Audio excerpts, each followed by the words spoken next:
Son las 6:58. 6:58. Buenos días, dominicanos, dominicanas, ciudadanos y ciudadanas del mundo. Julio Martínez Pozo. Los comentarios de los temas más importantes en el programa de mayor influencia de la radio y la televisión nacionales. En este viernes 22 de enero del año 2020, buenos días a todo el equipo del Sol de la Mañana, la audiencia de Sol, la teleaudiencia de Telefuturo Canal 23, las personas que siguen nuestros contenidos a través de las redes sociales. Entonces, los temas que tenemos aquí en nuestra agenda son los siguientes. Las iniciativas claves del presidente Biden. Hay una pregunta que ojalá las autoridades pudieran responder. ¿Es el nuevo acuerdo con Haití una continuación del frustrado acuerdo de Ladero? Y entonces hablo de un poco, ¿no?, de esta nueva camada de líderes que trata de abrirse paso en el PLD, en el proceso actual. Pero a estos temas se agrega, pues, nuestras condolencias a la familia del empresario santiaguero Juanchi Sánchez, que ha fallecido después de que estaba en un proceso de recuperación, pero delicado, por un accidente que sufrió en un yate en Montecristi, pues fue contagiado con el COVID. Y en esa situación ya de debilidad, etcétera, pues no pudo resistir y falleció Juanchi Sánchez, lo que es muy lamentable para todo el béisbol de la República Dominicana, uno de sus comercializadores, especialmente para las Águilas Cibaeñas y para su familia. Así es que nuestra solidaridad. Entonces, también, señores, hay dos temas que tocamos así de pasada, porque son temas importantes que aparecen hoy en los medios. Yo quiero felicitar al Diario Libre porque los periódicos, el periodismo impreso, tiene un rol distinto hoy en día al de las redes sociales, al de los medios electrónicos en sentido general, aunque todos también tenemos hoy un rol distinto, que no somos sencillamente repetidores de las noticias que las personas ya conocen, sino somos profundizadores de esas informaciones. En el caso de los analistas, las colocamos dentro de un contexto de la situación actual, de la situación local, internacional, de la situación histórica. Y bueno, ahí está nuestro valor agregado. Entonces, los impresos tienen que manejar temas y darle seguimiento a temas. Y eso está haciendo el Diario Libre. Vemos, por ejemplo, cómo ha tratado y le ha dado seguimiento a este tema de la participación del PNUD o del PNUD en los procesos de licitación que se llevaron a cabo en el Ministerio de Educación. Destaqué y ratifico que hay una clara disposición del ministro Roberto Fulcar en que todo lo que ocurrió y ha ocurrido allí esté de cara al sol. sea de conocimiento de la gente. Y eso lo saludé y lo ratifico. En cuanto a la participación del PNUD o del PNUD, mantengo, no en este caso, sino que la tenía anteriormente, mis reservas. Mis reservas. Organismos internacionales no le aportan a nada a ningún país donde son sustitutos de la institucionalidad de esos países. Es decir, si un organismo internacional viene a la República Dominicana a sustituir el papel de instituciones nacionales, no está aportando absolutamente nada. Ahora, si viene a acompañar y a fortalecer la institucionalidad, perfecto, ahí está acompañando. Ahí está acompañando, pero los países tenemos que caminar solos. Tenemos que caminar solos y sobre todo países como el nuestro con una democracia ya consolidada. Entonces, con relación a este aspecto, el Diario Libre destaca hoy una observación que hizo la Comisión de Veeduría, que otra cosa que destaqué también después de participar en esta presentación que hizo el MINER, que hizo el Ministerio de Educación, justamente una de las demostraciones de transparencia, que ahí se leyó el informe de la Comisión de Veeduría. Y el informe de la Comisión de Veeduría reconoce la transparencia de los procesos que se llevaron a cabo, pero hace una serie de sugerencias también para mejorar las cosas. Es decir, ese informe es un informe crítico. Es un informe crítico y bueno, eso es importante. Entonces, en el trabajo que publica hoy, dice que esta Comisión de Veeduría, sobre la posibilidad de que el PNUD participara en procesos de compra, de que el PNUD participara en procesos de compra, pues ahí tuvo sus reservas. Ahí tuvo sus reservas. Yo las reitero también. Eso no debe ocurrir. Eso no debe ocurrir. Aunque aporte economía, aunque aporte lo que sea, eso no debe ocurrir.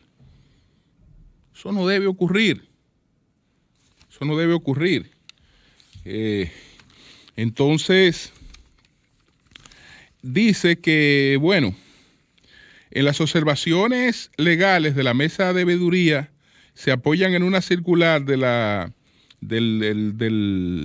emitida el 20 de agosto del 2020 de la Dirección General de Contrataciones Públicas, en la que su titular, Carlos Pimentel, pide a los ministerios estatales consultar con la institución previo a realizar acuerdos que impliquen delegar en terceros procesos de compra y contrataciones. Este último punto también le fue recordado al MINER, entendiendo que no le queda claro a la mesa de si la intención del convenio institucional sea delegar concretamente la gestión de los procesos de compra y contrataciones públicas o en cambio el PNUD lleve a cabo una labor de asistencia y acompañamiento en esos procesos. Entendemos que para aclarar cualquier duda y proteger al MINER de cualquier cuestionamiento innecesario, se consulte a la Dirección General de Compras y Contrataciones. Y la mesa de veeduría le pidió al MINER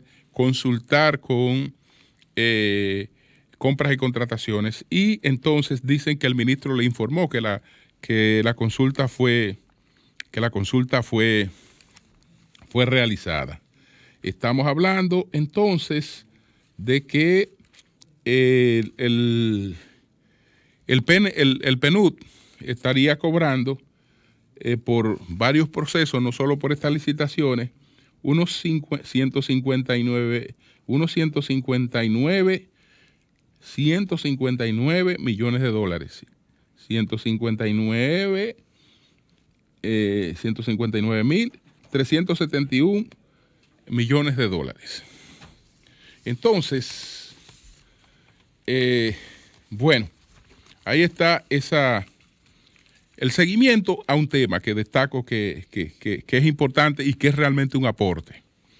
Por otra parte, hoy se publica también la situación de la deuda. Este es el informe de Hacienda. Sobre todo este informe está referido a lo que ocurre con el sector público no financiero.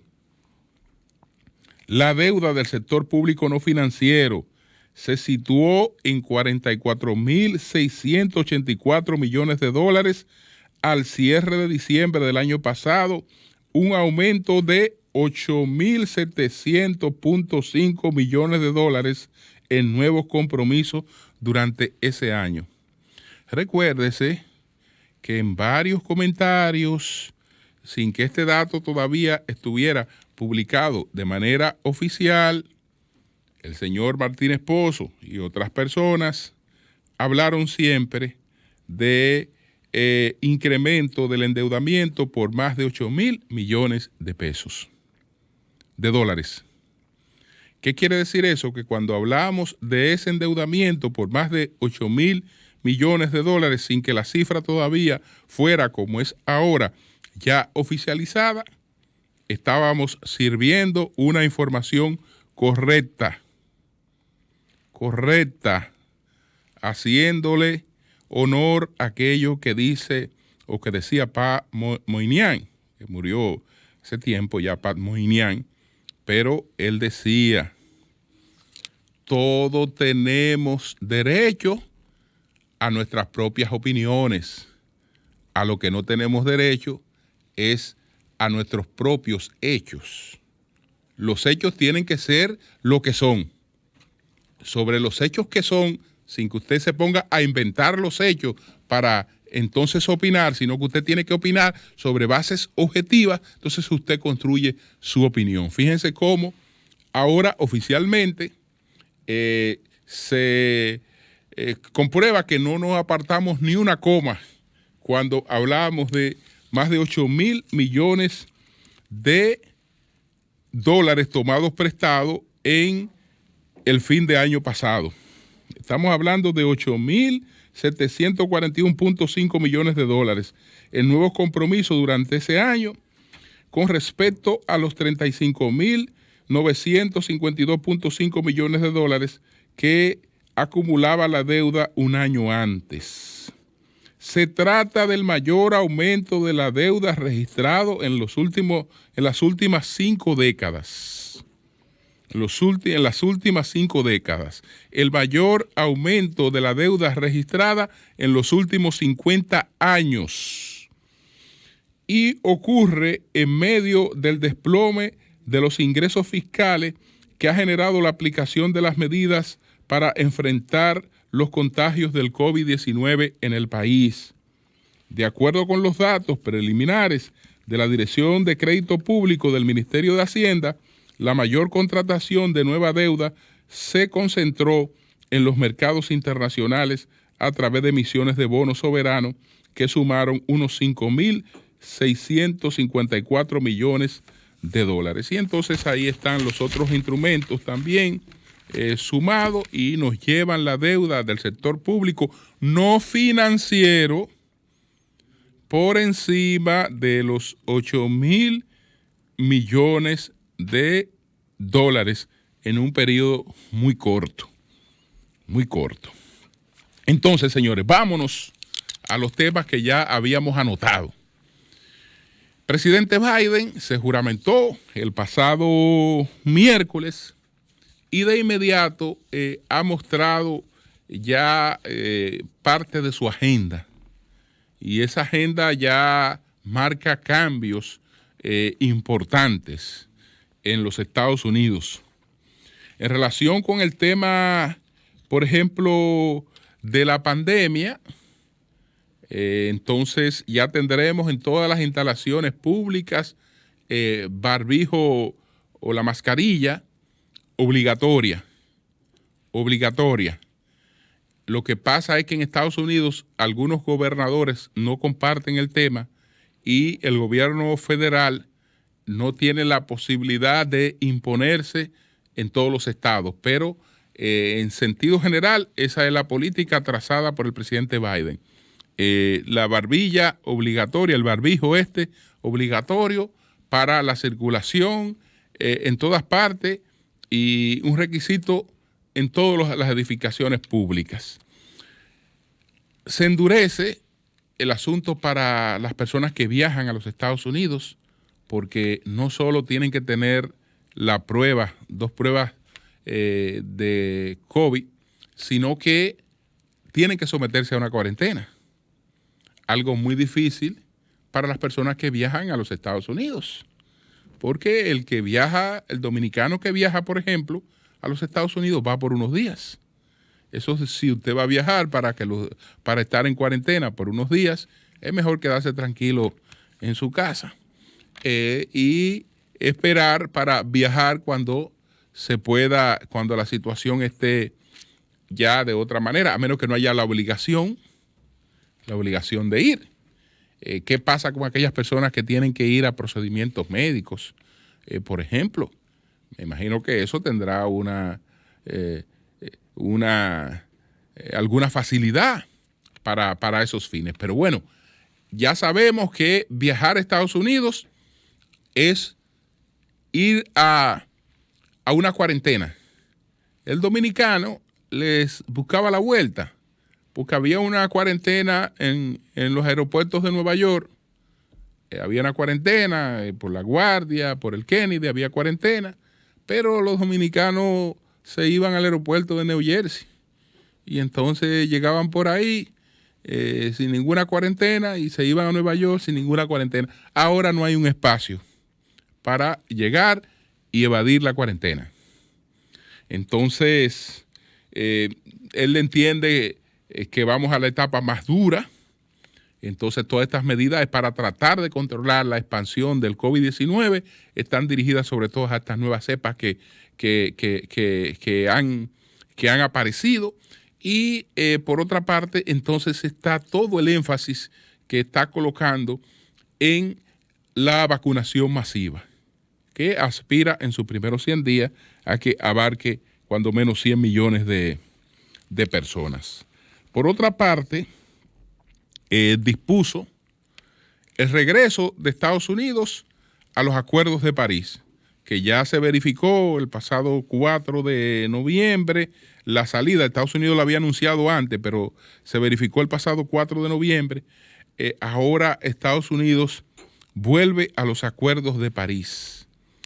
Esto es importantísimo porque Estados Unidos había dejado a Europa a la cabeza de toda esta programación que busca la reducción de gases de efecto invernadero para prevenir un calentamiento mundial de efectos catastróficos. Porque lo que está planteado es que con todas estas emisiones que en el año 2016 ya eran de más de 400 partes por millón, hemos entrado de lleno a la era del antropoceno. Estamos hablando de una era de destrucción geológica que puede ser mucho más catastrófica que la anterior, que la quinta gran destrucción que ocurrió hace 66 millones de años, cuando un asteroide se estrelló contra la Tierra. Entonces, en ese proceso, en esa gran destrucción, desapareció el 75% de toda la especie que estaba sobre el planeta. Ahí fue que desaparecieron los dinosaurios. Ahora se prevé en esta etapa del antropoceno que sería ya la destrucción no creada por fuerzas de la naturaleza, sino por el hombre. Se prevé que será mucho más catastrófica. Será mucho más catastrófica. Y los adelantos que estamos presenciando, de por sí debieron llamar a tomar decisiones firmes.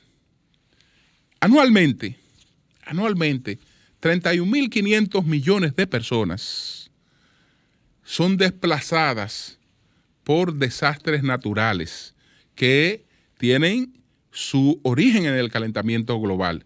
Esos desastres naturales son grandes sequías, son grandes inundaciones, todos estos calentamientos que después producen fuegos forestales, una serie de cosas. Todo esto provoca el desplazamiento de más de 31 millones y medio de personas.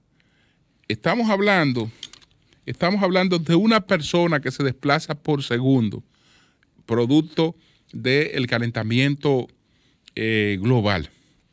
Entonces, el Acuerdo de París no es la panacea, pero es lo mejor que tenemos a mano hasta este momento como un instrumento que es oponible a todos los países que lo suscribieron. Estados Unidos, con Donald Trump, decía que por su cuenta, cumplía más con esos objetivos que los países que estaban en ese acuerdo. Eso puede ser, pero no es garantía de nada. El que el mundo esté unido en torno a la necesidad de estas reducciones y que haya un liderazgo global en torno a esto, yo creo que nos da resultado mucho más efectivo. Entonces, Estados Unidos ha tomado el camino de regreso a los acuerdos de París que se suscribieron en el 2015. Y eso es muy importante. Entonces, ¿qué otro aspecto? Bueno, el asunto de la ruta de combustible de Keystone, que la suspendió. Esto tiene unos efectos económicos, pero tiene también unos efectos medioambientales que eran mucho más catastróficos. Que permitía pues el traslado de petróleo desde Canadá a Estados Unidos, creando una situación medioambiental ahí muy riesgosa. Él ha colocado pues a Susan Rice, por otra parte, al frente de una iniciativa para la eliminación de lo que el presidente Biden define como el racismo sistémico. ¿Qué es el racismo sistémico? Es racismo, avalado en términos institucionales. Eso es lo que trata de desaparecer. Siempre hay expresiones de racismo, de discriminación, las hay en todas partes del mundo. Lo que esas expresiones de discriminación nunca pueden ser asumidas como políticas de gobierno, porque hay cosas que son inevitables. ¿Quién puede evitar que una gente le caiga mal a una persona porque esa persona sea negra o porque esa persona sea china? Eso no lo puede evitar nadie, o que individualmente esa persona tenga cierta reticencia, pero lo que no pueden haber son políticas y situaciones en las que esa discriminación se exprese de hecho. Entonces, eso es lo que sería la terminación sistémica del asunto racial. Me quedo hasta ahí. Son un conjunto de medidas mucho más amplias las que ha anunciado el presidente Biden, pero me quedo hasta ahí. Presidente Biden, deseándole todo el éxito del mundo. Entonces, paso al tema del tratado que se anunció recientemente, el tratado prácticamente unilateral que anunció el gobierno con el gobierno haitiano, unilateral porque fue anunciado en la República Dominicana, pero en Haití no ha habido ningún anuncio de que exista un convenio entre ambos países, a pesar de que vimos una fotografía del presidente dominicano y del presidente haitiano, pero eso no es confirmación de que se ha producido realmente un acuerdo avalado por los dos países. Sostenía ayer un intercambio con el ingeniero Héctor Guzmán, porque vi que él estaba señalando que nos estaba recordando algunas cosas de un convenio que se frustró, que fue el convenio de Ladero en México, ¿no? Estamos hablando de la última gran negociación bilateral después de un proceso de varios años entre República Dominicana y Haití, pero no solo bilateral. Estamos hablando de la última gran negociación de la comunidad internacional, porque de ese acuerdo hacían parte, se frustró, pero hacían parte Canadá, Estados Unidos y bueno, México era el país anfitrión, por eso el acuerdo era el acuerdo de Laredo. Pero ¿qué pasa con el acuerdo que anunció recientemente el gobierno, que tiene puntos que son idénticos a los puntos que ya se habían preacordado en Laredo? Aunque no están expuestas de manera tan completa como si lo estaban en el acuerdo de Laredo. Lo extraño es que el acuerdo de Laredo, el gobierno haitiano lo dejó sobre la mesa. Es decir, estamos hablando de que este mismo presidente, Moïse, después de haber discutido este acuerdo y cuando él tenía tiempo para trabajar en su aplicación, dejó plantada a los países que estaban detrás de la firma de este acuerdo. Por ejemplo, después que hablaba con Héctor, buscaba algunas informaciones y me encontré con una publicación que se hizo el 18 de diciembre de 2016 en el periódico Listín Diario y habla precisamente sobre el acuerdo de Laredo. El acuerdo Laredo entre República Dominicana y Haití, con la mediación de Estados Unidos, incluye un presupuesto para la implementación del Plan de Desarrollo Fronterizo y la creación de un plan de visión a corto y largo plazo. La vicepresidenta para las iniciativas globales de TETSA, María Eugenia Calderón Porter, explicó a medios internacionales tras la firma que ambos países se comprometieron a apoyar iniciativas empresariales binacionales y la promoción de sociedades públicas y privadas. En el caso de los países de Haití y República Dominicana, nos asociamos con el Departamento de Estado de los Estados Unidos y aprovechamos su visión de transformar sus cuerpos en un vibrante núcleo de negocios, comercio y calidad de vida para los residentes de ambos países. Aquí está detallado, por ejemplo, en estos acuerdos que Haití no firmó. Después de haberlo discutido durante bastante tiempo, Haití no firmó Laredo.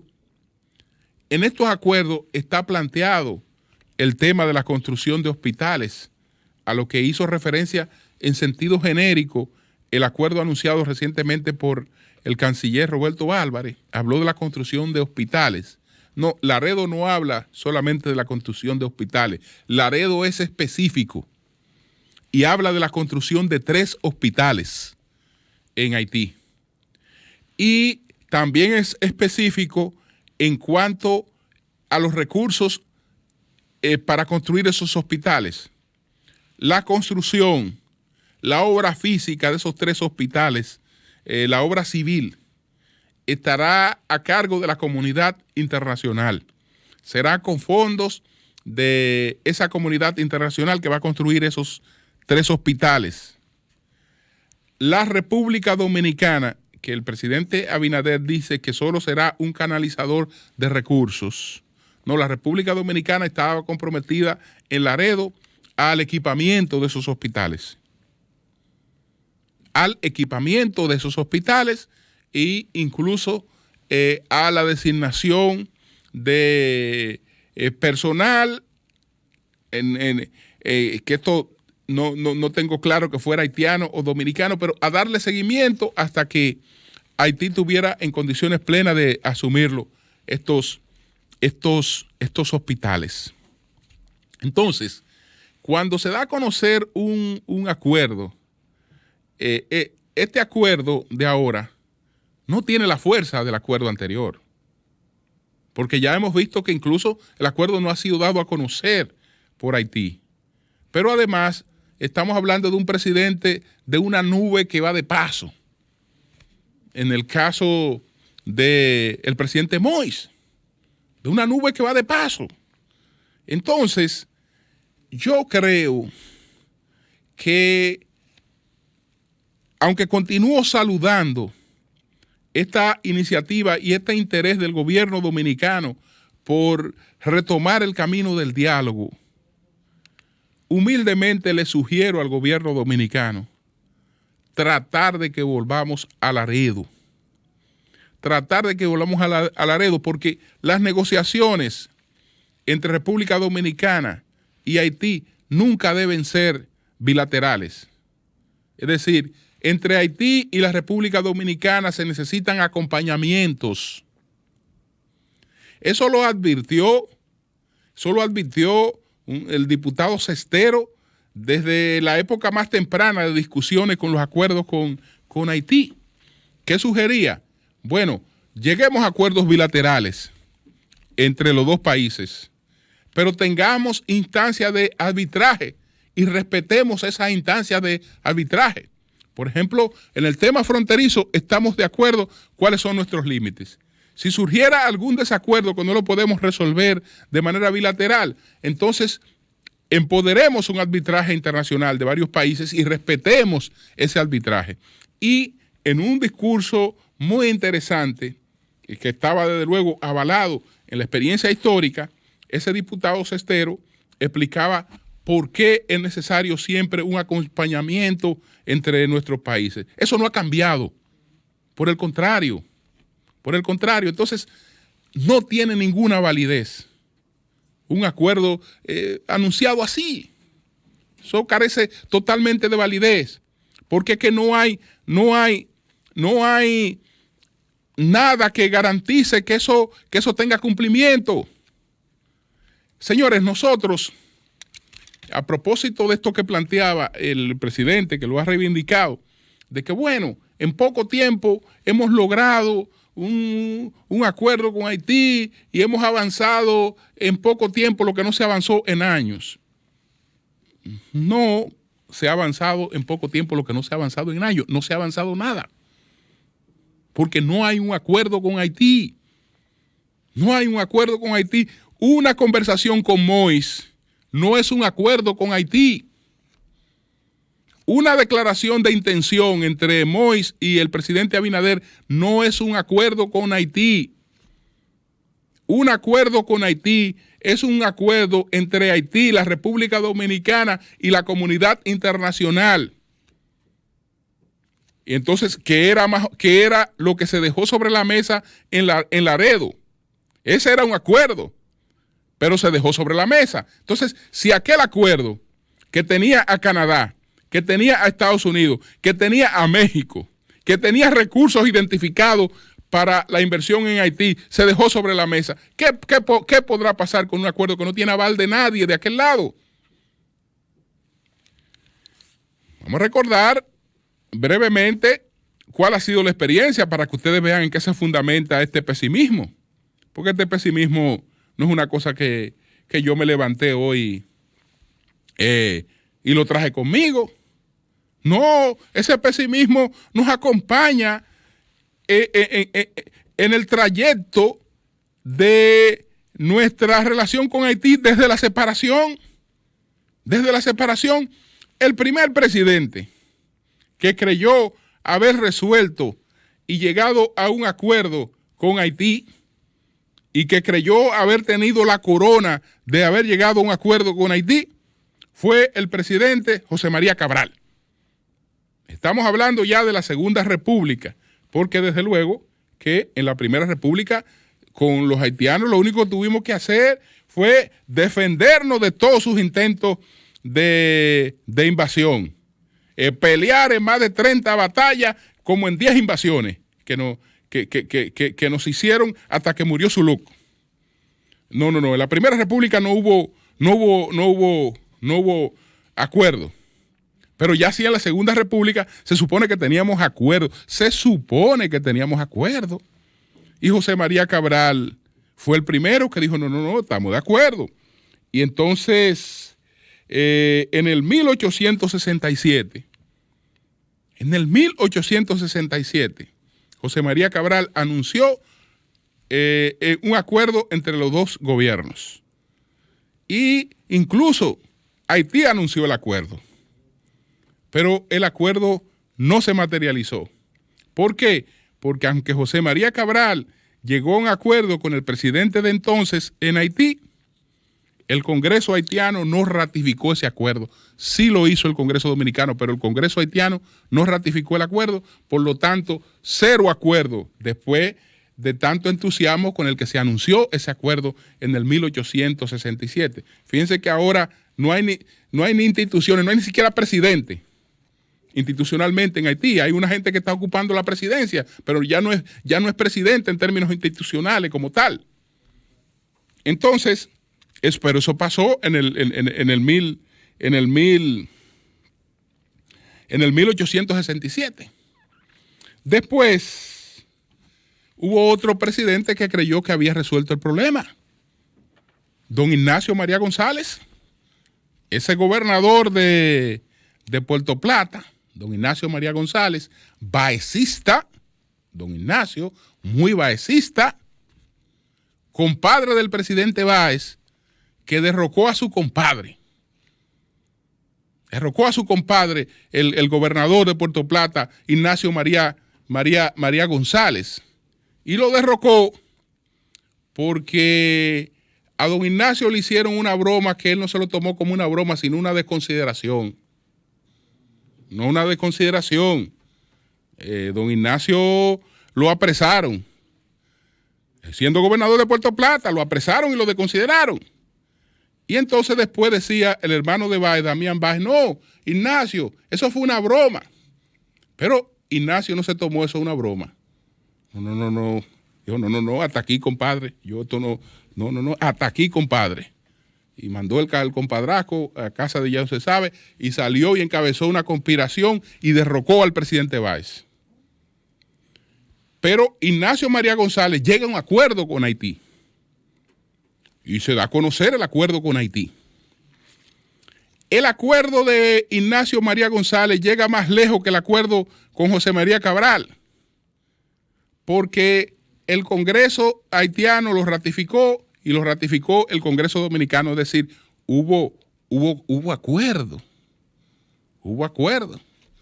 Pero, ¿qué pasa? Que ese acuerdo fue con un presidente apellido Domínguez. Resulta que los haitianos después derrocaron al presidente Domínguez. Y el mismo Congreso que aprobó el acuerdo, después que derrotaron al presidente Domínguez, entonces declaró nulo todo lo que se haya suscrito con la firma de ese presidente, incluyendo ese acuerdo. Es decir, que el que lo acordó después lo desacordó.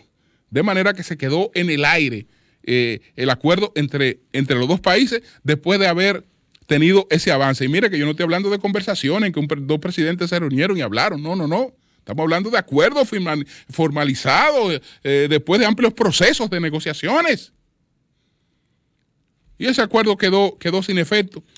Después, el presidente Heró llegó a dos acuerdos, no a uno, no, a dos acuerdos con Haití. A dos acuerdos con Haití. Ninguno de los dos acuerdos que llegó el presidente Heró se materializaron.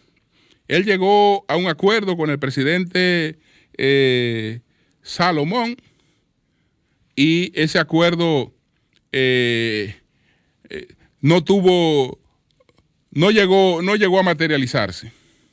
Y llegó a un acuerdo con el presidente Hipólite también, que no se materializó, que se quedaron en el aire.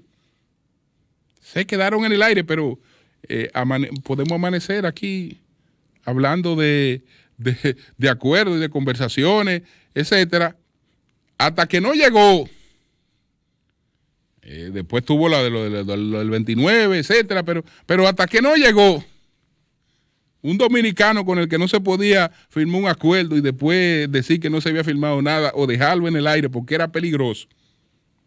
Era peligroso. Estaba de este lado, pero podía mandar a matar de aquel lado al presidente que le quedara mal. Entonces, hasta ahí no hubo acuerdo firme.